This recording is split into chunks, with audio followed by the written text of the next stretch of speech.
Ladies and gentlemen, welcome to the Gift of Gaming podcast. And on this week's episode, we're talking all the news from November. That's right. Sony thinks that their live service games are failing.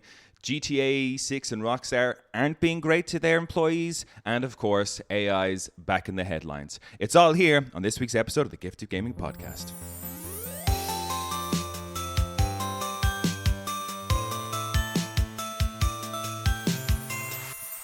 All right, it's me, your host, Darren Wade, and today I'm joined by the console-hating, PC-playing, retro-repping, lore-seeking, full-time Canadian himself, Chris Robbins. Chris, say hello to the people.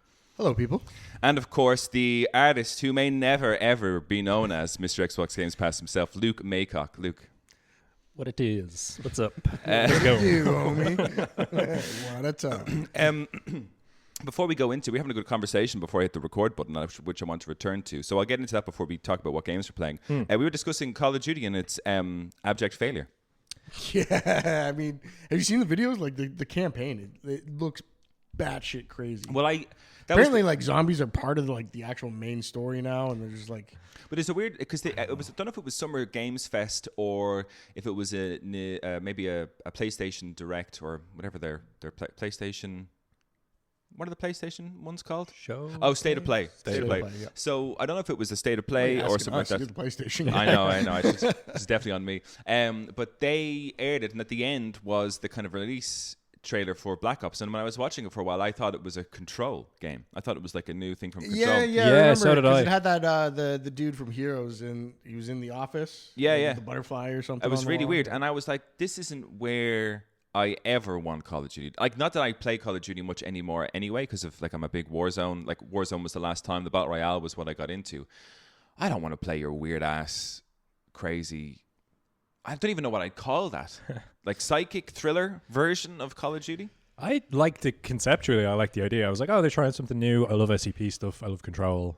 This could be sick. I haven't watched anything about it since, and I've just heard bad things. Call of Duty, they're known for modern warfare. They're known for just it's supposed to be, I'm not going to say a sim, but a bit more grounded than your fucking Halos. And Battlefield 6 came in with their big launch trailer. Battlefield is the grounded one now. Because they came on with and I think their trailer had Zac Efron and 3 other celebrities on it. And they killed him immediately. And they destroyed them. And they were like, we don't do blah blah skins or whatever. And I was like, they're right. That Call of Duty got way. Call of Duty was trying to do the Fortnite thing. And I'm like, you're not Fortnite. You're not. Stay away from that. But yeah, as you said, Chris, the AI side of things has really messed up that game for them because they pumped a lot of AI into that game, right? And oh god, I'm just going to riff right now, so please tell us if we're wrong on the giftofgamingpodcast@gmail.com. Definitely going to fuck some of this up, but I've heard or read things that because of the involvement, and they didn't disclose they were using AI in the game to the amount that they have. That apparently it led to a lot of refunds based on the fact that just I don't buy AI games, then they never told me there was AI, and there's clearly AI generated images the battle tags or whatever. But apparently now there's a push in US politics or Congress or something to move forward and faster with regulation of AI, which I've been saying needs to happen since AI started becoming the moment ChatGPT or just the image theft. It's just moving too fast to regulate, really, exactly. Which is and we're very much reactive. Moving fast enough with our laws and regulations. But apparently this game is pushing that forward, which I might be misquoting, or maybe somebody just gave me just a hopium article. But it'd be wild to see if it's a video game that was the driving force behind actual regulation of this. Call of Duty's got such a kind of a hold on the, what would you say, the pulse of gaming, though, right? Call of Duty's just been around for so long. It's supposed to. It used to, sure. Yeah. It just seems irrelevant now, especially with the stacked lineup. This year's Game Awards clearly shows that AAA just we don't care anymore. I think we've finally realized that. Well, we don't want they've to been pay, fucking us for years. we don't want to pay 70, 80 quid for a game that you put such asset little flips. effort. We've been complaining about asset flips for ages, and we like people complain all the time when they're like the cheapy little games, but now they're the $80 games that they're literally just asset flips. So we don't want that. But that was just, I enjoyed that, what we were getting into. And this is podcast worthy stuff. But Luke, what have you been playing games at all at the minute? I've been playing Hades 2. Oh yeah, you absolutely bossed Hades 2. I was enjoying it. Yeah. I am not as good at Hades as you are. Well, I played a lot of Hades. We had the exact same night when we. Yeah, you and me finished on the exact same night. Yeah, just about the stats, Chris. Yeah. I don't know about you guys. I played a lot of Hades 1, and I did all the Pacts of Punishment stuff all the way to the end. So by the time I started playing Hades 2, the style of game I was used to playing was insanely difficult, and I kind of had, my gut reaction was oh, Hades 2 is a baby's game. I mean, I did. Easy. Are you talking about heat, cranking up your heat in here? Yeah. One? Yeah. I think the highest heat I did was maybe 12, 14. It wasn't a lot. It was halfway. I don't remember what I did, but I always had the maximum, the epic level bosses turned on, and then I just push it as hard as I could, because I was just yeah, the epic level bosses was definitely the best one for pushing high heat. It was great. So when I got into Hades 2, I do, but I also do feel the base game of that without anything turned on is easier than Hades 1. I do think that. I think it might be a hot take. I just think across the board, it's just not as good as Hades 1. Maybe not. Everything about it, I think, is not as good as Hades 1. I don't know about that. I never finished Hades 1. I never even got I suppose close to the how many times did you have to finish it to get one of the true endings, whatever it was. I never did that. But playing Hades 2, it hooked me in a way that Hades 1 never did, and I think maybe that's down to timing. I think it was the kind of game that I was looking for at the time with Hades 2, and I got right into that and played the absolute shit out of it. And it's one of those games that I still love just dropping into every now and then. Yeah. Do I think it's better than Hades 1? I think story-wise, I think the narrative for Hades 1, and this is what me and Craig did the Games Club on it, and we both kind of said that the narrative wasn't as good as Hades 1. The Hades 1 narrative really had a whole this is it's a roguelike because of this. He was just a kid just looking to rebel. It wasn't that serious. Yeah, and that's the other problem I have with Hades 2 is they went a bit too heavy into the narrative. There's a bit too much dialogue and interact. There's a lot of dialogue, myself, but the dialogue and I didn't do this in Hades 1, but I'm skipping a lot of dialogue because I just don't care about a lot of the characters. Where in Hades 1, there's such few characters, and I did care about all of them. And a lot of the Hades 2 dialogue isn't what would I say? Not to say it isn't meaningful. I love listening to it. I again, but I mean to say is that a lot of it isn't doesn't equate to anything important whatsoever. There's a lot of stuff that you can go through Hades 2 and you could skip it and it wouldn't mean a whole lot. The story stuff that you get kind of dribbles in throughout the game comes a lot towards when you're doing the kind of late runs to defeat the monster of monsters. I always forget his name. Typhon. Yeah, thank you. But that's when you kind of get a lot of the hero, the gods coming down and explaining kind of things as to why, what happened and why it happened. And that's the kind of shit that I wanted. And I felt Hades 1 had a lot more of that throughout the game, whereas Hades 2, I felt like there was a big middle part that I was but in saying that, I enjoyed Hades 2 more than Hades 1 in terms of gameplay. I did not care about Odysseus's opinions of dying to the sirens. It's just nothing to me. I don't care about your opinions on the sirens. Favorite boss, Luke? Favorite boss? We keep standard. We keep kind of underworld and overworld bosses without going into the bonus. I know you can. I'm probably gonna say Prometheus because I found it the hardest boss. So it was the most entertaining. Prometheus has been fucking my shit up. Ben Starr. Is it? Yep. I thought Prometheus. What isn't? I thought Prometheus was the final boss of the top world. And after beating him and finding out there's more, I was just shit. It's terrifying when you go to that next stage after having squeaked out that fight and everything's really fucked up and scary. And there's really strong. And there's really, because I the first time I managed to beat Prometheus, and it took me a fair few goes. Again, like Chris, I thought it was the end of the game. I was great, cool, let's hear it. And then I went through all these back, and I was wrecked. I was my health's low. I got nothing left to give, so I was running on fumes. But no, I haven't beaten Typhon, but I do nip into the game every now and again. I haven't beaten Typhon yet either. I really enjoyed Hades 2. I enjoyed it more than I played Hades 1. I think the narrative for Hades 1 is better, but Hades 2 is just so clean. It's insanely clean. The other thing about Hades 1 though is the weapons across the board. There's not one that, obviously I have my preferences, but There's not one that is just like, fuck, I don't want to do, because you know how you get the bonuses with the Yeah. weapons. Yeah. There's not a single one that was just like, shit, I don't really want to do this. Whereas Hades 2, like half of them, I'm just like, I don't want to fucking play with that. I was actually the okay. opposite. Half the weapons in Hades 1 I never touched. I don't really care for. And then in Hades 2, I love all of them. Like That seems really fun. crazy to me. You it's- love them all? I love them all, and there's like aspects to some of them that are just like so interesting. Like there's Well, I mean that was Hades 1 too. Like the aspects changed the gameplay. changed the entirely, gameplay right? completely. Like the aspect of Medea? Yeah, with that you hold the. You hold on to them, and then if you charge through them, it Yeah, yeah, releases that- them. And then they. Did you summon know back to you. the world record right now is under 4 minutes, It and was it's done with with that the weapon. aspect of Medea? Yeah, I've Jesus heard, Christ! Yeah. To finish what, like just the top world, bottom the world? whole game. What? Beat the game in you just an minutes. entire run, 4 minutes. Fucking hell! But 4 minutes in game time, so That's like the timer pauses during like after an encounter is beat.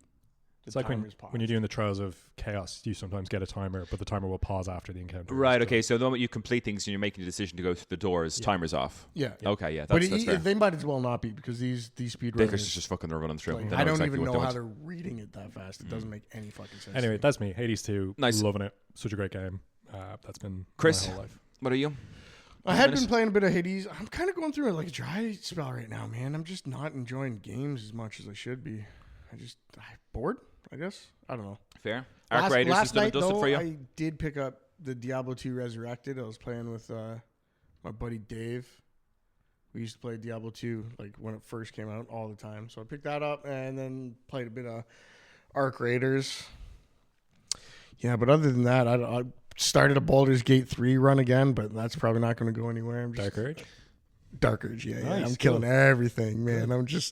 I'm kind of being shitty about it because I don't want to miss any Dark Urge options. So I got a YouTube video just making sure, or like a guide or something, making sure like I pick You hit the all points. Dark. Yeah. You know, that's someone had to explain this to me recently. That's the like true story of Baldur's Gate is Dark Urge. Fuck no, off, really? Fuck. Dark Urge is the storyline of Baldur's Gate. You're like from Baldur's Gate 1, like you're one of the sons of, you're an offspring of like one of the gods, and you're the Dark Urge, and that's the gameplay. You're one of the children of Baal, basically.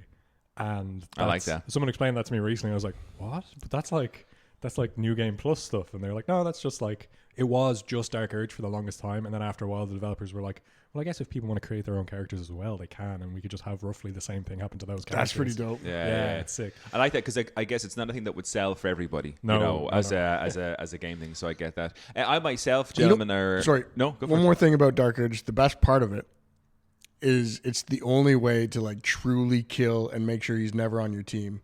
Fuck Gale. I hate that guy.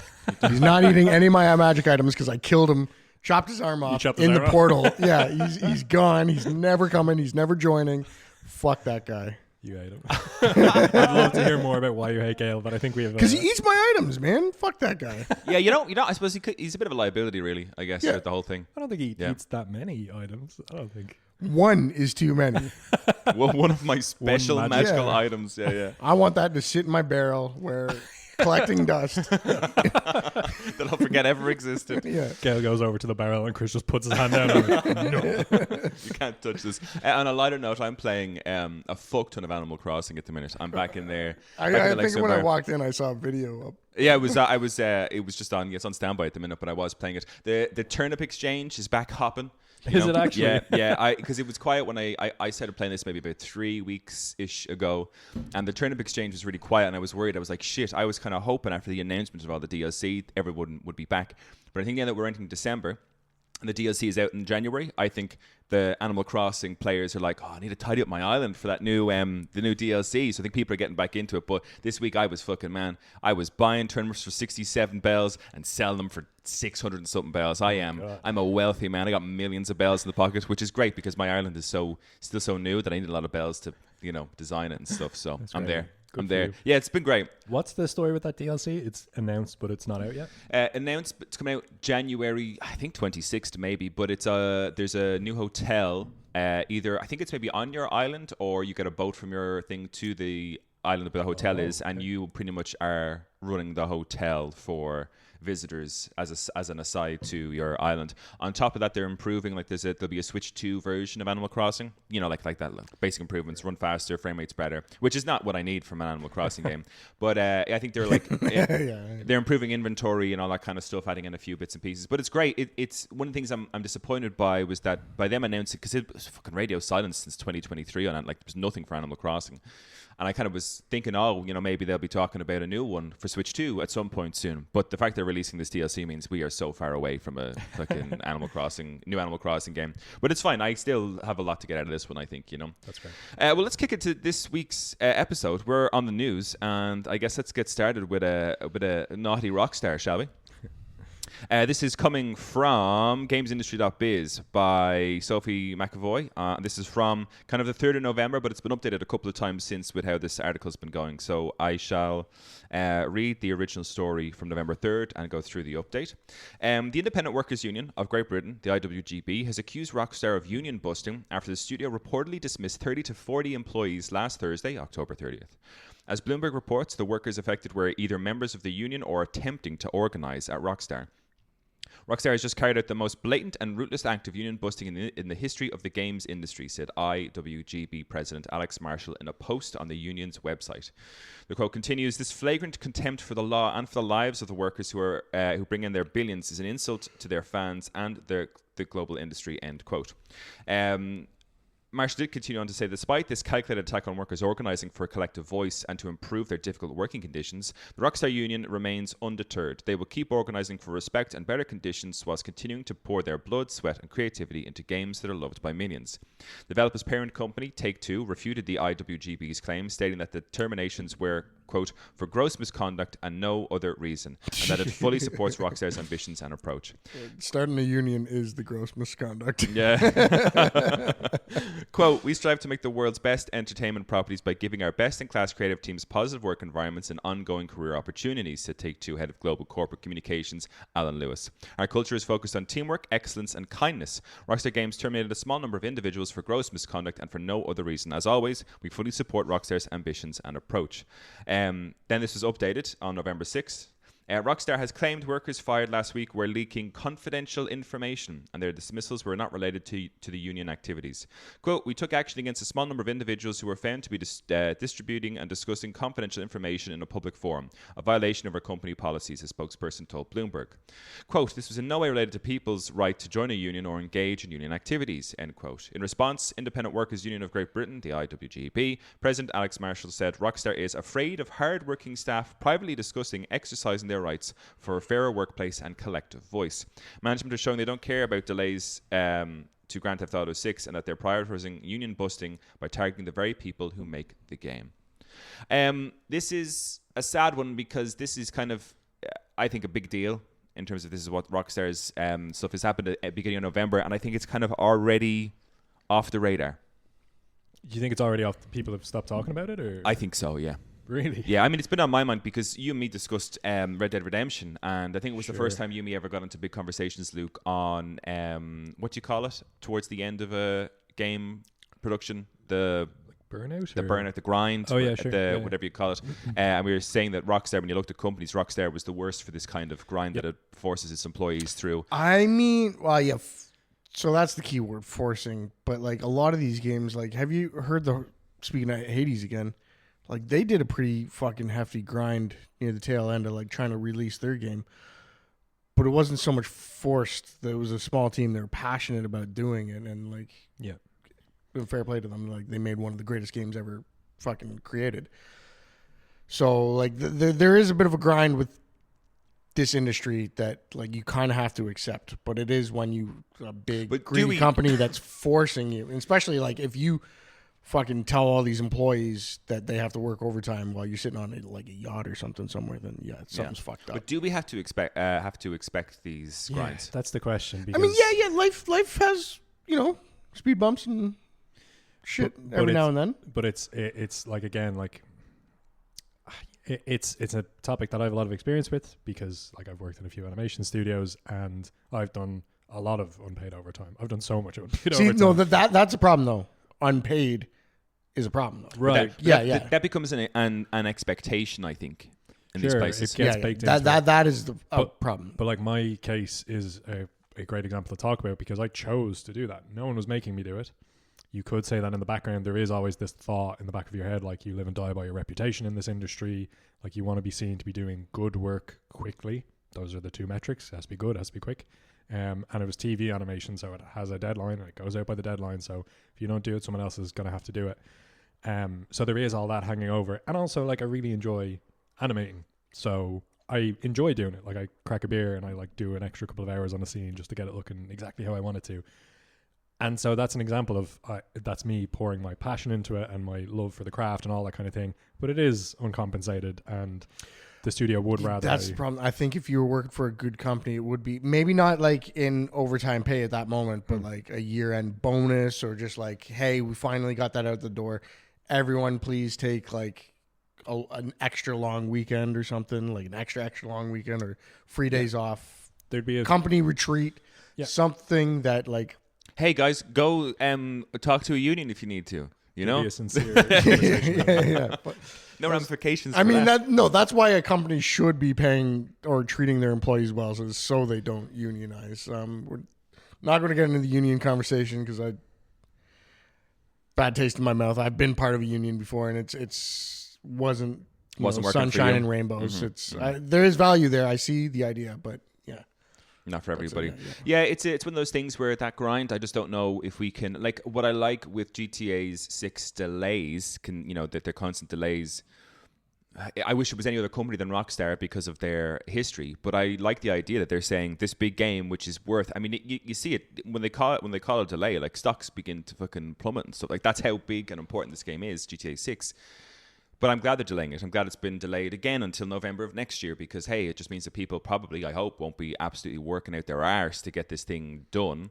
But at the same time, I'm like, yeah, but this is the same company that has a terrible record of making people grind, and do all these times. And as you said, Luke, it's the industry. It's kind of like if you don't do it, someone else will, and so you're dispensable in that sense. I think they delayed the game before firing the people. Do you think they like preemptively told us about the delay? Yeah, because they knew they were going to be firing 40 people. There's I've heard conversations about that. I'm just cluing into this now. Like, did they preemptively?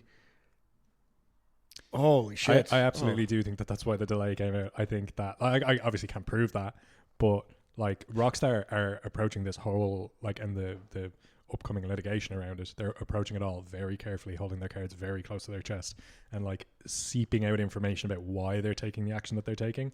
I think they absolutely knew, and the people were served. The people were fired same day. They were called into HR or called into a Zoom call and be like, "Hey, we're letting you go, effective immediately. You can't go to your desk and collect your things. You'll be escorted off the premises. No job." Which is wild. Yeah, a wild way to go about things. Yeah, it's funny because lots of people, that's the funny thing, that the news of GTA 6 being delayed is such big news that it kind of clouds over everything else. One of the things I want to talk about in the post show is Marvel, or was it 1943, The Rise of Hydra, the Captain America game. They announced that game was delayed the day of, or the day after GTA 6 delay was announced, and it was because of this thing where they're like, well, no one's going to care about this because it's such big news that you can say things within this news item and it will just get lost because no one's interested in hearing that. They were like, oh, so yeah, I think there's no smoke without fire. I think it's a possibility they knew this and announced this. I mean, I listened to a lot of kind of like industry people talking about this kind of stuff, and it's mixed. There's people who don't believe that's the case. There's people who definitely do believe that's the case. I wouldn't put it past Rockstar, to be honest, and Take-Two, entertainment. I really wouldn't. I think if it's not the case that this was if it actually wasn't the case that this is complete and blatant union busting, I find that hard to believe given so I'll just go really quickly through the details of the story that I'm aware of. Yeah, go for it. This was the most recent clarification I heard was a couple of days ago from a journalist outlet, People Make Games, hopped on a call with Novara Media's Aaron Bastani and talked through the details of the case. And the most recent update is Rockstar have come out and specifically cited that. So they used Slack for intercompany communications, like a lot of businesses do, and there are a lot of Slack channels on there for people to talk about whatever they want, like people to talk about their hobbies and gardening and and stuff like that. And there was stuff around the union organizing in the Slack channel as well. Oh, rookie mistake. Rockstar shut down all Slack channels that weren't associated with work. And as a response to that, the people working at Rockstar was like, okay, well, we're going to do our union organizing on Discord instead. We're going to create a private server on Discord and we're going to do it there. Smarter. And that's what Rockstar have fired them for. That's the most recent update. Because the Slack channel forced them to take their stuff offline, Rockstar are treating this private Discord server like it's a potential data leak threat. And they even... So they used... Because, I mean, that was the interesting thing, that we did have a massive GTA 6 leak in terms of the trailer leaked. We had gameplay leaked and stuff like that when it was still... Like, that was like leaking early doesn't last year. harm games. I'm still fucking... That is really important. Yeah, leaking does not harm games. That is great for marketing. But also, it seems to be that Rockstar is trying to build the case that leak is connected to this Discord server. Yeah. Even though a lot of...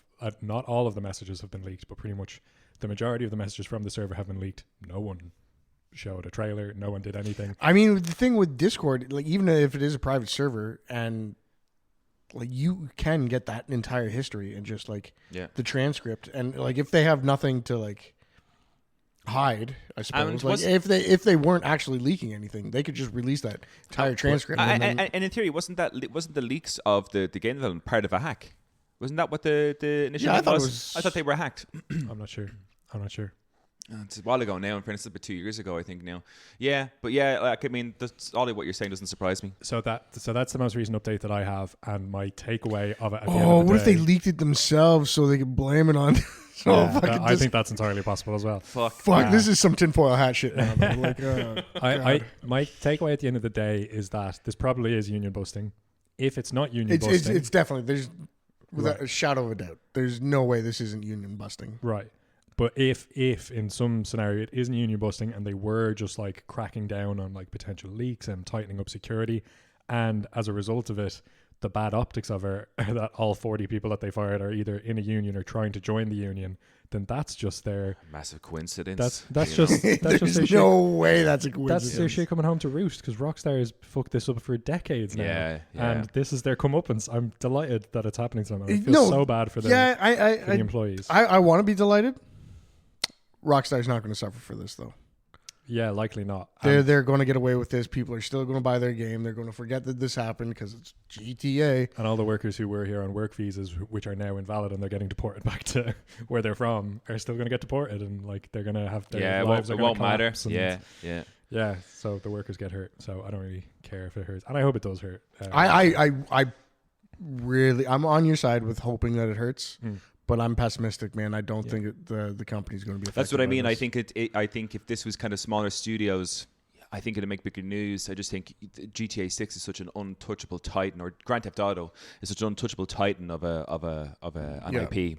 And it's sad. In fairness, as they've already stated, Call of Duty's too big to fail, and it fucking failed this time around. So maybe there is hope that people are wising up and you're not putting up with this bullshit. Your impression is you think GTA 6 will be a bit of a flop, Chris? You were saying before. You think GTA 6 will announce? I think the writing's on the wall. I think it could be a flop, especially like it's still just locked at 30 frames, which is crazy. It's coming out at the end of 2026 when we have like new consoles right around the. Yeah. I think it might fail. I think it'll be interesting. It's going to be bad, or it's going to be like an even worse than Cyberpunk launch. Oh, now that would be something. That would be something. But enough on Rockstar, gentlemen. We go now to PlayStation 5. This is and their possible cross buy, or a possible cross buy graphic was spotted. And this is coming from Tom Phillips at IGN. PlayStation 5 cross-buy graphics spotted, sparking hope that Sony will finally introduce dual PS5 and PC purchases. A cross-buy graphic spot on the PlayStation Store has sparked speculation that Sony is set to announce cross-platform purchasing for its games across consoles and PC.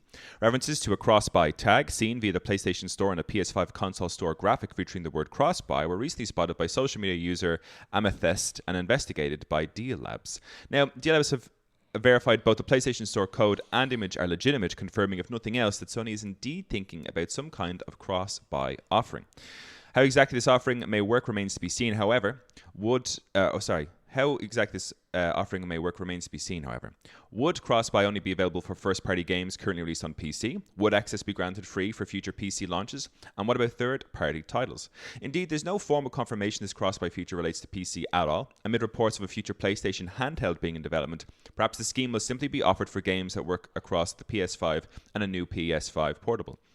One thing seems certain, however, these are relatively new images added by Sony in June 2025, according to Deal Labs. That rules out this latest development as relating to anything left over from Sony's last foray into cross-buy schemes back during the PlayStation Vita era. Cross-buy is, of course, offered on Xbox, where owning a game on console also allows you to play the same title without further charge on PC, or via streaming on your phone, or Ally X handheld, or wherever else you're playing that's an Xbox. By comparison, Sony has been more protective over its first-party games. Sony ported Horizon Zero Dawn over to PC in 2020, 3 years after it released on the PS4, and has sporadically launched a swathe of other first-party titles on PC since. But crucially, it has typically held off from launching its biggest blockbusters outside of PlayStation until a year after their original console launch. Microsoft gaming boss Phil Spencer has previously criticized PlayStation for its staggered PC release schedule, pointing out that the consumers are forced to wait for months or years, then pay twice for the same content. But Sony has defended the practice, with previous PlayStation boss Jim Ryan committing back in 2023 to a staggered release of first-party games on PC for the foreseeable future. I like that Phil Spencer's out there criticizing people. It's a good one. That's rich. But no, interesting. My question to both of you guys is actually staggering the release for a year on PC kind of a bit more harmful to PlayStation in terms of sales? Do we think that there's a massive group of people who are buying on PlayStation and waiting for a year to buy on PC? The only example I can think of is that I know for Final Fantasy VII Rebirth, there was a lot of people dying for the PC release because of the output that playing on PC would have, like better frames, better graphics. Provided they put in the effort to porting it correctly, then absolutely, PC will always have the potential to be better than console just because you can keep it as up to date as the hardware that's available. Mm-hmm. I don't think it hurts PlayStation's model now, because PlayStation's thing is like exclusive, so they want you to buy their console, which is why there's the delay. So if you're not willing to, if you own a PC and you're not willing to buy a PS5, you can wait the extra year. That makes sense to me. Yeah, as a strategy, I get it. For me, it's an interesting thing that I like the idea of, because we often talked in the early days of the podcast, we were waiting for that cross-play, cross-save, cross whatever, is the future of gaming. We shouldn't have to kind of pick or choose our consoles to play against. Cross save is entirely different than cross. Well, I mean, in terms of like, if that I should, let's say, if I have a PC, we're talking about buying a game and then being able to play it on every medium that we choose to. This is entirely different because, sure, you buy the game on PlayStation, but now I can play it on Steam, which is an entirely different platform than like. When you buy the game, like 30% of what you pay actually goes to that platform, right? Whether it's the Microsoft Store, the PlayStation Store, or Steam. So if you buy it on PlayStation, being able to play it on Steam means Steam is not making any money off of it. Yeah. So I think this is a way to like cut out, like, get their dues instead of it going to another company. The other thing is, I don't know how this would work. Like, is it a CD key where I can go on Steam and just like, or do I have to link my Steam account to the PlayStation account? Or maybe you just can't play it through Steam. Like, is Sony going to have its own launcher on PC? Yeah. Do we think this does involve Steam? Because it doesn't have to. Yeah, I know. I keep saying Steam just because they pretty much monopolized PC. So I should drop that. I just don't know how this is going to work. If it is a thing that's true, supposedly the graphic is legitimate. There's nothing fake about the graphic, which does have a. I'll see if I can just bring it up here again. Cross buy, like what? How would they verify? It must just be a CD key.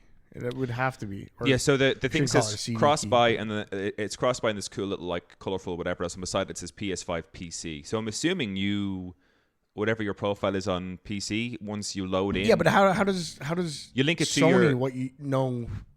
Like, you'd have to have a Sony launcher or something, I think. I'm sure you could probably link, because what I've done with certain things is that I've attached or linked, like with Arc Raiders, let's say, for example, I have linked my Arc Raiders account to my Sony account. Like, so Arc Raiders as an independent game. But I'm assuming there could be a similar thing where I go onto whatever my PC platform might be, and I connect my PlayStation profile to So that, and this- it recognizes that I purchased this game. So this would involve, let's bring it up again, Steam saying, yes, yeah, now you can link your PlayStation. Oh, no, they already do that, actually, because they had to. For Helldivers and For stuff. Helldivers, yeah. And I guess I know where you're coming from, saying that if you buy it on okay. PlayStation, the PlayStation Store gets the money, but maybe Steam doesn't. But I'm assuming it works both ways. Steam actually doesn't care, though. Like, buying Do you think so? Steam keys for it's always been aged. Like, you buy the Humble bundles and stuff. Like, they're not trying to You think they squash treat that it at all. like a Steam key, basically the purchase on PlayStation? You think they treat that? I like a don't Steam think key? Steam cares about this. This is just little fish to them because, like I said, they've monopolized it, and not because they're being greedy. It's just they've provided the most consumer-friendly platform out there. They don't care about like squashing shit. But I like suppose this. in terms of it probably works the same way. I'm sure if this is cross buy, there's probably a method on your PC, whatever your storefront might be, that if you're buying it on PC, you're cross buying it for PlayStation as well. So let's say, for example, you're someone like Chris, you're a PC gamer. That's the thing, though. I don't think it would work. Like, I think you'd have to buy it directly through PlayStation, and like you don't have the option on Steam to do it. You'd have to go to the PlayStation Store and opt in for the cross buy button that would give you the. So the Steam gets linking. nothing out of it. Yeah, which makes it to me seem like why But would that's they the bother? thing. is Steam wouldn't care. Well, Steam wouldn't care, but what about you? That's what I mean in terms of, I know we're saying Steam, but we're talking about PC. It's a PC cross. Well, there's no PC's PC. Who else would get a cut of it? Like, Well, like unless they have their own proprietary storefront on PC. that's what I'm saying. Yeah. The other thing is like they could have a PlayStation launcher that they're going to, just a desktop app that you can install. I think maybe they might, because like even the next step for Xbox is to bring everything to PC and link it to Steam as close as they can, or at least like you can access Steam from your Xbox hardware. So The crazy you might thing be about responsible. this though is if they do plan on just like, you know what, we're going to have our own fucking PlayStation launcher, and that's the only way you can play PlayStation published games. It's actually going to hurt them in the long run. Companies have tried this before. If you try to circumvent Steam, like people just don't give a fuck about you anymore. That's what's happening in my head right now. I'm like, they're either allying with Steam in some kind of compromised way, or they're taking on Steam on the PC Yeah, market, and you which can't Should never be goes a well for stupid people. idea. Like Yeah. I said, they've monopolized it without even trying. Like they're just too consumer friendly. Like We'll wait and see. Early days. see. Before we move on, I just want to let you know about our Patreon over at patreon.com/The Gift of Gaming. For less than a coffee a month, you can hop onto our Patreon, where we currently have over 100 post shows for you to enjoy. From video gaming battle royales to thoughts and opinion pieces on the here and now of gaming, and even extra news episodes every month. There's so much for you to enjoy, all while helping keeping the lights and mics on here at the Gift of Gaming podcast. On today's post show, we're looking at even more news from November, including the GTA 6 delay, the 1943 Rise of Hydra delay, and the Super Mario Galaxy movie. But so check out patreon.com/The Gift of Gaming for our growing library of video game content. And do you prefer to listen to podcasts via YouTube video? Oh, then boy, you're in luck. All of our podcast episodes are now on YouTube over at youtube.com/The Gift of Gaming. Leave a like, subscribe, and if you're feeling bold, tell us what you think by dropping us a comment. There we go, guys. I did it again. my boy, you were fucking born for this. Keep the lights and mics on. Did you come up with that? I don't think so, no. I think I probably heard that somewhere. Okay, Yeah. well, fuck. Could have convinced me, man. That was I'll do my best. well to play this done. one. Well done, buddy. Thank you. I'll move on to the next news story. This is we are going on to Square Enix wants to use generative AI to automate 70% of QA and debugging by late 2027. This is coming from Debugging. Ooh, I don't know about that. This is coming from game developer That's an awful idea. by Diego Aguirre. So, one of Square Enix's goals for the next few years is to use generative AI to automate 70% of QA and debugging tasks in game development, which the company aims to do by the end of 2027. The goal, spotted by VGC, was detailed in the company's progress report on its medium-term business plan, which was released alongside the financial results for the 6-month period ended September 30th, 2025. Classified as, quote, promoting AI utilization in Japan, the goal is part of the company's plan to roll out initiatives to create additional foundational stability. As explained in the report, the company has initiated a joint research with the Matsuo Laboratory at the University of Tokyo, and there was a company-wide business idea contest held under the theme of AI with, quote, several selected ideas developed into projects and currently being promoted internally. The nature of these projects is currently unknown. The aim of the joint research is to improve the efficiency of game development processes through AI technologies, the company said. Leaning on generative AI specifically, Square Enix wants to improve the efficiency of QA operations and establish a competitive advantage in game development. development. In terms of structure, the joint research team includes more than 10 members, comprising researchers from the Matsuo Iwasawa Laboratory at the University of Tokyo, as well as engineers from the Square Enix Corp, which is advancing the collaborative development. There's a second part of this article I want to go to, but first, thoughts on generative AI for QA and debugging. Awful. QA. Oh, sorry. How do you use Gen AI to do QA? Like what? How does that work? I don't know. I don't. Sorry. Yeah, QA. For some reason, I thought in my mind just like support, like chat support, which I was like, oh, okay, everyone's doing that. That's probably like just the only place for it. But QA specifically, like bug testing. Yeah. Nah, man. This is going to be a train wreck. It might supplement like the QA team that they already have. Like they have a QA supplement. team. Awesome. Yeah. I mean, but because it's pretty common to supplement with AI now just to write tests, like behavior tests around. But they want this. Feature. They want this to be 70% of their QA processes. Is that a supplement? I don't think so. Sounds like they're definitely getting rid of jobs. I tried to get into the gaming industry via QA testing years ago. Did a couple of interviews with places, and I feel sad for me with no kind of background in gaming apart from any sort of like content creation or anything like that. QA was kind of my only route in, and QA is a funny one because it can either be just like that entry level, like these guys don't know anything, or like they're literal rock stars when it comes to coding because they can automate all the shit they're testing just by like coding, run through this whole feature just like automatically. Which is probably where I was failing a lot. But it depends on the company though, because a lot of people think just have an idiot hammer away at this, or like or hire actually competent software engineers to just like. Oh, no wonder I didn't get that job. Sorry, yeah. I mean, let's be honest. Yeah, you just. Yeah, monkeys with peanuts. No, but the only part I worry about would be the job loss, the absolute roast. But that's fair. I have no experience in it whatsoever. But you couldn't it could have been one of those companies that would be happy at just having some guy telling somebody to walk into this wall and for hours to see if you can clip through. Yeah, I think Chris's point. Yeah, and I'd make the point as well. Is like a lot of getting any of those jobs in any of those industries is just down to luck. Doesn't necessarily have to do with your background at all. Yeah. Oh, you guys are too kind. You don't have to. It's okay. I didn't get the job. It's a long time ago, guys. I'm over it. It's fine. But we'll move on with the article a little bit here, so I don't get too sad. The article continues. Days ago, multiple Japanese studios, including Square, told OpenAI to stop pilfering their work. This week, the Content Overseas Distribution Association, CODA, submitted a written request to OpenAI to demand the US company to stop using its members' content to train models such as Sora 2. The Japanese anti-piracy organization represents numerous media and video game companies, including Square Enix, Sai Games, Bandai Namco, and From Software owner Kadokawa Corporation. CODA claimed OpenAI might be committing copyright infringement after it confirmed a larger number of outputs produced by video generation model Sora 2 closely resembles Japanese content or images. CODA has determined that this is the result of using Japanese content as a machine learning data. In cases, as with Sora 2, where specific copyrighted works are reproduced or similarly generated as outputs, CODA considers that the act of replication during the machine learning process may constitute copyright infringement. I don't know how anybody doesn't understand this yet. Like, AI can only generate stuff based on actual human works of art. So in that theory, it can see. Like, everything is copyright. Yeah, in theory, nothing that it could create is original. Well, I mean, I suppose this is where the conversation. This is where it gets weird because, like, you could say that about humans too. Like, you always take reference as well. Sorry, I'm not an artist. You, Luke, could probably speak on this more. But like, when you draw up a new sketch, you're probably taking inspiration from something else. Like, probably 99% of the time, I would say. Sure, but there is always the no two people are gonna draw the thing the same way. If two people took the exact same inspiration and gave the exact same reasons for it, and you set them both down in front of an easel and got them to do an image, they won't make the same image. That's the human factor that comes into it. There's a creative spark that's very individual to everyone. So is AI potential?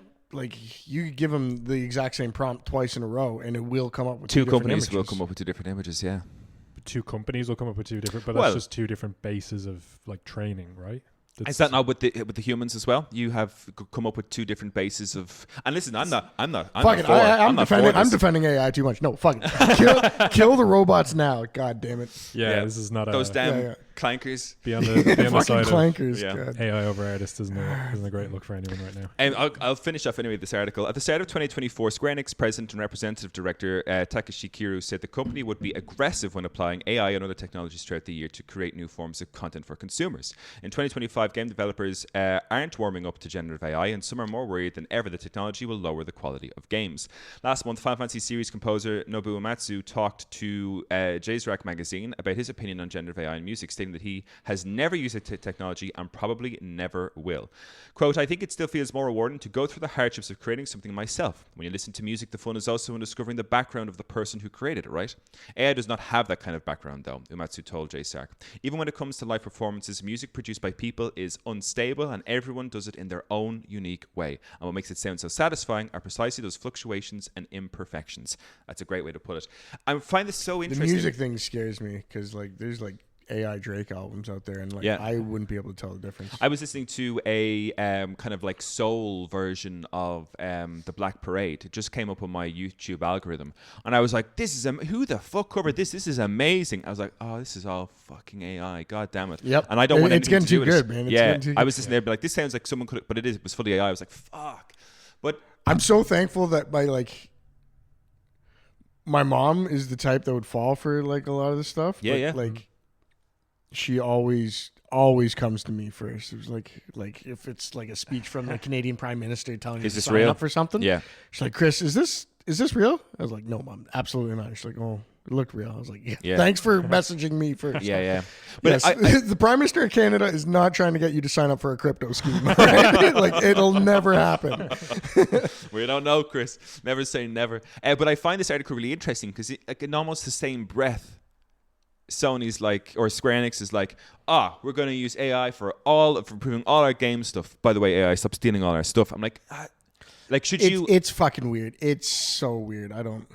Like, surely they can see the dark side of it in the fact that they're taking out this legal case for copyright infringement, but at the exact same time saying we're going to use all this to prop up or help build the company and gain a development advantage. And I'm like, it's to me it's a weird. It's like two different people speaking on these things. It feels like. See, the problem right now is they're trying to use AI. Like it's just greedy corporate bullshit. They're trying to use AI to cut costs on replacing the human jobs that they already have, where they should be using AI to kind of add new features or like shit to their game that they're not paying anyone to do. Like a perfect example is, remember you had a dream of NPC dialogue being AI generated, because they're not paying anybody to write a ton of new dynamic dialogue, right? Mm-hmm. You have the NPCs that always say, "Oh,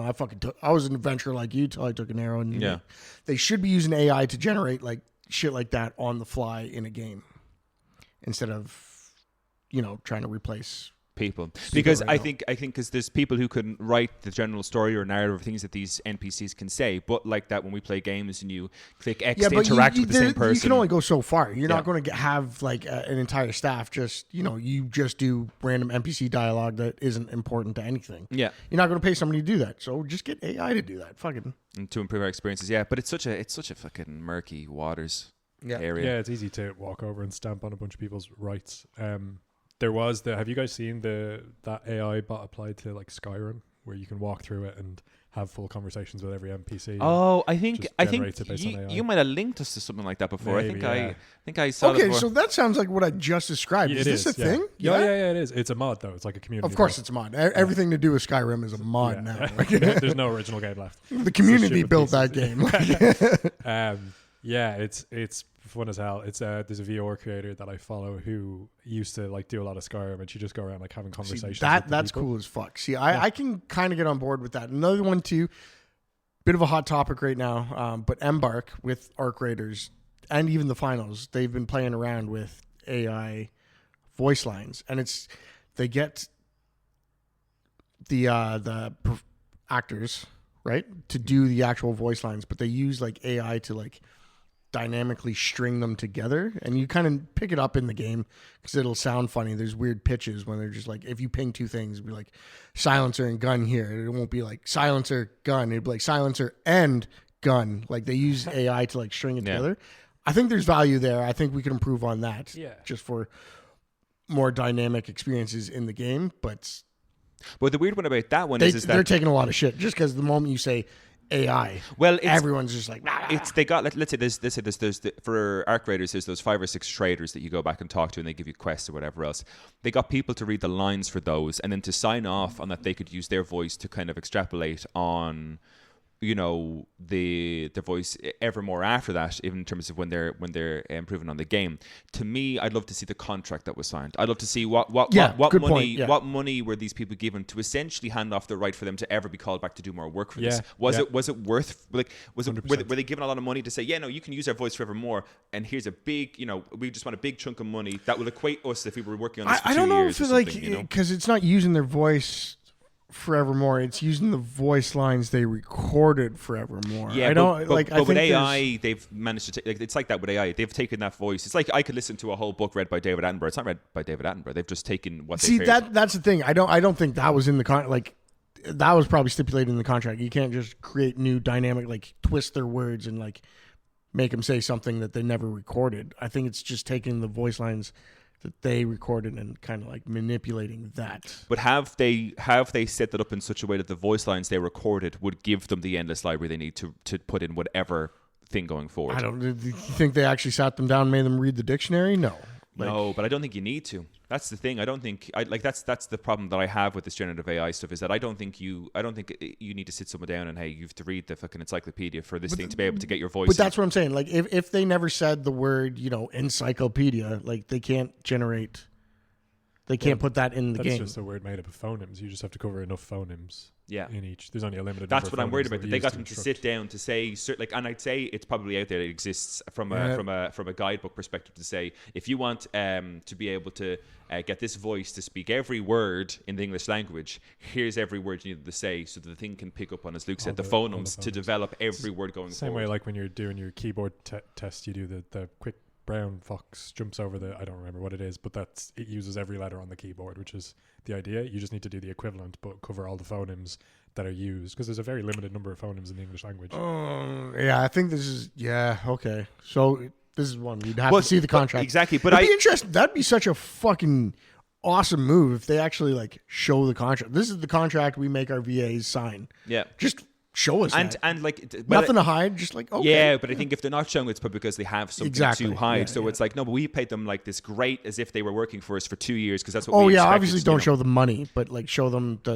the rules and stipulations. Yeah, and then you kind of make your own price. Yeah, see, I still don't feel great about it. We are kind of running short on time, so I'm going to go through. We want to talk about Valve stuff, of course, because you have kind of updated opinions on the Valve hardware. I thought you guys already talked about Valve, but you know, I'm happy to. We discussed it in Xbox thing about how fucked Microsoft would be, but we haven't really gone into the hardware too much. But there's one on, you know what, we did say we talked about Sony, but I'll swing back around to the Sony failing on live service, which we're not surprised at if we have time. But we'll go on to news anymore. Yeah. We'll go to Valve. This is coming from Austin Manchester at Polygon.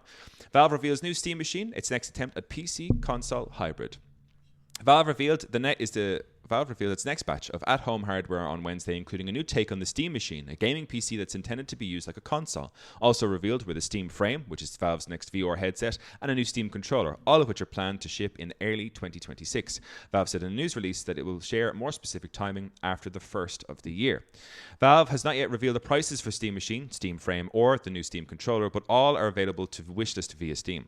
All 3 products will ship to the United States, Canada, the UK, the EU, and Australia. Distribution for Japan, South Korea, Hong Kong, and Taiwan will be handled by Komodo, which also currently distributes the Steam Deck. The Steam machine. The cube-shaped Steam machine will come with Steam OS, is optimized for playing games, and is designed to sit by your TV like a game console or on your desk like a gaming PC. Because it's a PC, you can install other apps and programs or a different operating system. And like the Steam Deck, all you have to do is sign in to your Steam account to access all the games in your Steam library. Have you seen the Steam machine like taken apart? Yes. God, it's fucking optimized, man. It's just like the back is just an entire fan that blows like fucking cooling right through it. Oh my God. it's a marvel. Like Steam has always, or sorry, Valve has always been really good at hardware, and that's kind of why their hardware has cost a bit of a premium because they put a lot of fucking effort into these the designs. Well, let's see what's in the Steam machine. The Steam machine will come with a semi-custom AMD Zen 4 C6 12T. I don't know what that means. A semi-custom. Nobody does. You know what? This is we don't need to go through this, but basically, the Steam machine contains 6 times curious. the horsepower of its handheld device, the Steam Deck. What's this is the big fucking worry right now is what is the RAM in it? Because this is saying, does it actually mention it? gigs, surely. 32 gigs would be. So it's saying AMD and 16 gigabyte 16 would be DD. if it's streamlined to just play a game, like the reason you need 32 in a computer these days is because you also have like Chrome running and shit like that. Sure, like and you're handling all the. This is like Steam OS. Like when you're in big picture mode, enough. when you're playing a game, it shuts down like all the other processors. You're like, here, play the fucking game. We go on to like how games can earn a green Steam Deck verification checkmark. Valve will also introduce similar ratings for the Steam machine to indicate how games run on it. It's just the exact. It's just a checkmark for Steam OS. It's not a. It's actually a checkmark for Linux specifically. Going on to the Steam frame, the headset is intended to stream all of your Steam games, not just for your specific titles. It's described as comfortable, wireless, lightweight, and supports controller input for regular PC games and VR games. Valve describes it as a streaming first and a PC itself powered by a Snapdragon processor. Like the Steam machine, games will also receive verification ratings to indicate which games will work standalone on it. Head to the Steam frame page for its full spec details, as well as those of its controller. Speaking of which, Valve's new Steam controller is the final piece of hardware unveiled.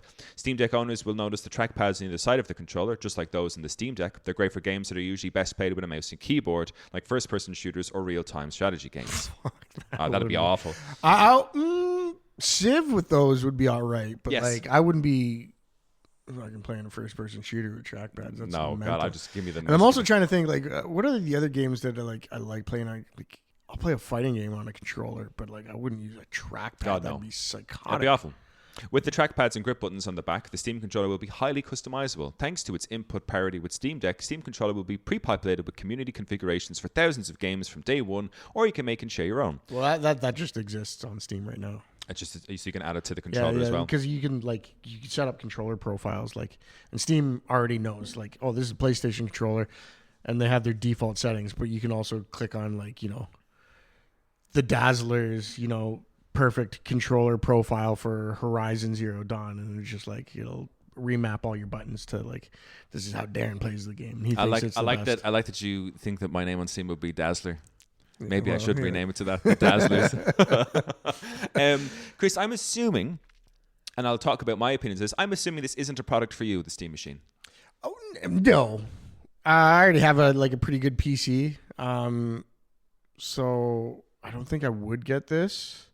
I also have an NVIDIA Shield where I can just stream to my living room TV. Living room TV, yeah. I do see value. It depends on the price point. If I could get my girlfriend into fucking games and sit her down on the couch in there while I'm in the office, play something together, that'd be pretty dope. Luke, is it something that would be, if you had the money, let's say, is the Steam machine something that appeals to you in any way as a product? Yeah, I want it.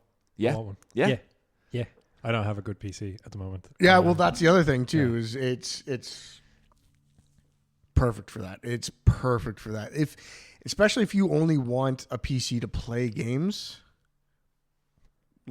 Why? I've been saying this for ages, because our buddy Kev recently got the laptop, and he was talking to me about what should I get to play games. I was my first question is are you just trying to play games? Because get a Steam Deck. No reason to get a laptop. And he's no, I want the functionality. I also want a laptop. It was a bit of a home office, so that's a different. So now we're having a different conversation.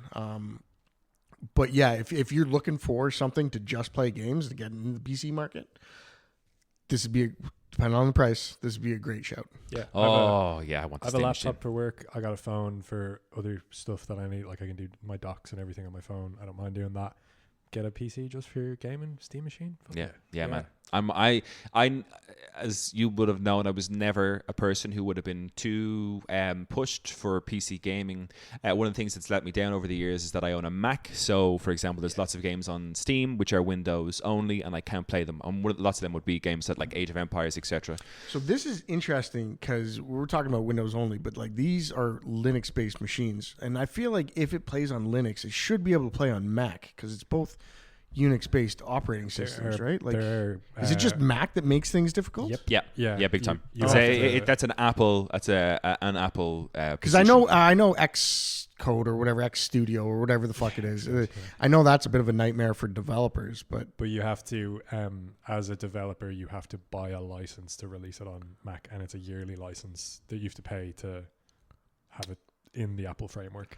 So you couldn't just build something in Unity, wrap it in like an HTML5. No, they won't. Well, like, yeah, sure, you could play on a web browser, but like, well, I mean, remember Crosscode? Like that's HTML5.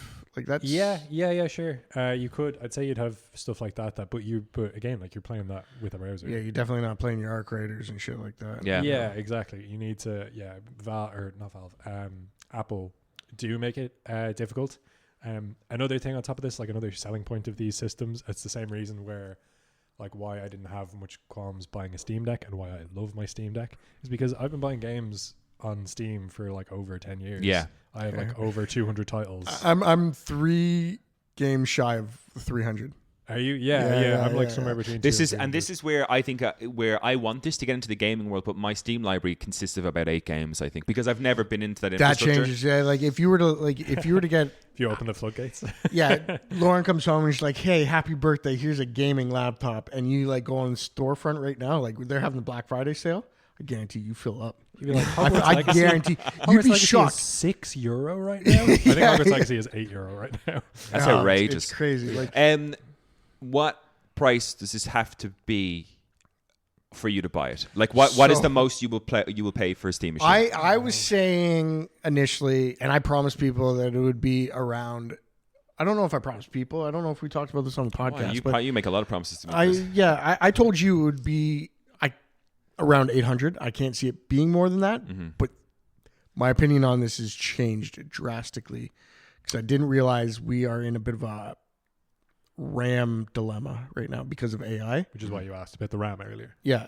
RAM is crazy expensive. Like it's cheaper to buy a pre-built PC right now than to buy like 32, 64 gigs of RAM or 64. 32 is probably about €400. So buying the additional RAM for your PC is mad money currently. Crazy. Because EI is kind of just soaking up all that. Just RAM in general. Like it's going to affect cons. Apparently it's not affecting PlayStation because apparently they've accounted for this and they have a big backstock, but it's definitely going to affect PS6. Mm-hmm. Yeah. Like it's going to affect every console coming out. But Xbox just rose the prices on the Xbox again. Yeah. Because RAM is crazy expensive right now. So when you say you think 800, but now your mind's been changed with RAM, does that mean that you think it's more expensive? I'm looking up to about 1,100, 1,200 now. Back. Yeah. Do you know what? It's the thing that I heard. It was an interview. Oh, I can't remember by who, but it seemed to be. It's not an interview, but it was someone who said that they were able to ask questions to the Valve team about the Steam machine. Oh, are you talking about LTT? I'm not quite sure what that is. Linus Tech Tips? Yes. Yeah, and I think the question that he asked was with... The room went quiet. And that guy's just fucking dramatic. I hate that guy. I hate that guy. But they've confirmed, like with consoles, PlayStation will subsidize essentially the sale of any PlayStation. And Microsoft will subsidize the sale of any Xbox because if you were to sell them at the true cost of the console, you're kind of pricing people out of buying them. What I find interesting is Valve has taken a decision, considering how wealthy Valve is, to not subsidize the cost of its console at all. Which to me, Valve doesn't do loss leaders. Yeah, which given its kind of community first driven ideals and the fact that it has got we talked about how much each employee of Steam would make based on the returns. To me, it surprised me that they wouldn't be willing to do that because I think it would be a no-brainer for people to go in and buy a Steam machine if it was made affordable. And all of a sudden, you've got people like me in on the infrastructure. Yeah, Yeah, but it's kind of it's keeping in line with the Valve philosophy going back decades. Like you get what you get, you Yeah, pay for yeah. what it costs. There's no funny business going on. It just is what it is. yeah. Valve, like, there's a is the word I'm looking for pragmatic, like a realistic approach to like, this is just what it is. This is the cost. This is what it cost us. They're like, not trying to do business voodoo on Yeah, their they're potential markets. They're like, hey, we do a thing. they're not it trying to costs rope this you much. in. This is another thing too, because people come after them all the time for what I brought up earlier. Is like they essentially have a monopoly on PC gaming, but nobody can approach them or like sue them on this, is because their business practices, it's just so consumer like neutral but consumer friendly that like consumers just go to them because it's better. They're They're not not doing trying to monopolize it. They're not crushing competitors. They're Yeah. not doing anything like that. That's They're another just thing doing too. what If they do. did if they try to make this a loss leader, it probably does open them up to a lawsuit for monopolizing PC gaming. Yeah, sure, maybe. Yeah, Do you reckon though? Because that's standard practice for consoles. but it's just Consoles have always had competition though. There's always been a console war. There's never been a PC war because it's just been Steam. just true. kind of trucking True. along. But Yeah. if they're seen to be, it's not. A lot of these lawsuits aren't based on like there's not a basis for them, but it gives people an excuse to like the Xbox anti-competition lawsuit over buying Activision. It was like there was never actually a basis there for it, but it gave Sony the excuse to like go after them. Absolutely. And yeah. it would be the same for Valve if they were to Epic would be the first person to come after them. Epic hates. Yeah, well, Steam, man. Epic tried to step into that world and just didn't really have Did the you see impact. the new tweets? Because Steam has made like Steam labels all their games like this has AI generated content, like disclaimers. Like you have to like confess that you're using AI in your games in order to get it on the platform. Steam. Yeah. And the CEO of Epic is like, this is a terrible idea. This is just going to hurt, consumers in the long run. It's like, How? make it make sense. Please explain yourself right now. Just anything he can argue against Steam, he'll try. It's just so fucking weird. So what's the price cutoff point for you, Luke? I think it's probably 800. I don't think if it's $1,000, I don't think there's no scenario where I can like finagle the numbers. You think it's going to be 800? No, this is the what cost you'd that pay. it would have to be. Yeah. for me to buy. Okay. Sorry, Yeah. that's what we're If talking it's about. above 800. Yeah. 800, I don't think I can make it. I just don't think there's any reality where I can make that work, no matter Yeah. how badly I want it. And to me, anything over 800 is too much money for me to get into the PC Well, world. let's wait to see. As far as PC goes, I mean, that's cheap. great. Let's wait to see how powerful it is first. Yeah. Because if it does dwarf like your PS5 or something, It won't. So they've come out and said, I think the Digital Foundry came out and said that it is equatable to just being below the power of a PS5. And not Okay. even a PS5 Pro, a Okay. PS5. But So- it comes out and like now you can play like modded Final Fantasy VII for just like 1,000. Like, See, all those options open up to you. If I hadn't have spent 800 quid buying a PlayStation 5 Pro, that would be a consideration I would make. But based on the fact that I paid 800 for a PS5 Pro, I won't pay above that for a console now with this. Because, to me, it'll be a console, but a console for me to play PC gaming. 800 in this generation currently is the max I'd pay for a console based on my PS5 Pro purchase. I won't go above that for this generation. Yeah. Next generation, we'll see. We'll see what kind of stuff comes out. But this is... I also want to see how modular it is, because if you pay like $1,000 for it now, like I'd like to see if RAM drops in a year or two, how easy it is to slot in some new RAM. Like I'd want to know that. I'm such a sucker though. I saw the front customizable the plate, and I was like, shit, man, I'll buy it just for that shit. They got me. And SteamOS has startup movies, customizable startup movies. Give me a Kingdom Hearts plate and I'm all over that shit. Yeah, you do Kingdom Hearts startup movie too. Yeah. I'm curious, what was the buy-in for the Stadia? I paid, good question. I think I paid for the Founders Edition of the Stadia. I think I paid, it was 300 and something at the time. Oh, that's nothing. That's nothing. Okay, all right. Well, like never mind. I'll never make a comparison to Stadia again. If that's... Well, it was just because all I got with that was a Chromecast Ultra and a controller. and then everything else was the cloud. Which the Chromecast Ultra, I think, cost like 70 quid or something at the time, didn't it? Yeah. And then you got that, and then I got, I think with that, I got like a year's subscription for whatever games they had available, which their library was, and for the entirety of its existence, their library was shite. Serious it was awful. Sam 3. Yeah, Final Fantasy 15, Cyberpunk. Final Fantasy 15, 4 or 5 years later. Yeah, so that was I first played Cyberpunk on Stadia. Yeah, and then, but it was all right, but then it didn't cost me anything because it was part of their library. But then Stadia crashed, and I was like, well, better get it on PlayStation then, and that was when it was really bad. I was like, fuck, man. But no, Stadia was about 300 quid. I love the controller, man. The controller was worth it. I think. Great. Yeah, Controller's great. I can't wait. See, I want to see you getting a PC so you can start using that controller. Another reason why I'd be into the Steam machine is like, oh man, finally a machine for my Stadia controller. You know?